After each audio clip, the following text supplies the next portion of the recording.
আমাদের নতুন China imported panty, একদম প্লেন ডিজাইনের মধ্যে পেন্টিটা একদম হচ্ছে 25 কোমর থেকে 40-42 কোমর পর্যন্ত স্টিচ হয়ে যাবে। খুবই সফট একটা কাপড়ে আপনার রেগুলার ইউজ করতে পারেন, সারাদিন পরে থাকলেও কোনো ধরনের সমস্যা হবে না।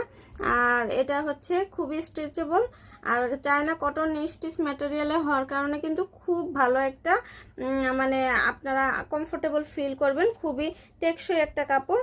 তো এটার কালারগুলো আমি দেখিয়ে দিব। এটা হচ্ছে পিচ কালার, এটা হচ্ছে পার্পেল কালার, হালকা পার্পেল, এটা অফ হোয়াইট কালার, এটা রেড কালার, এটা হচ্ছে স্কিন কালার, এটা হচ্ছে এটা কি গ্রিন কালার। তো আজকের মতো এখানে বিদায় নিচ্ছি। আমাদের নতুন চায়না ইম্পোর্টেড পেন্টি, একদম প্লেন ডিজাইনের মধ্যে পেন্টিটা একদম হচ্ছে 25 কোমর থেকে 40-42 কোমর পর্যন্ত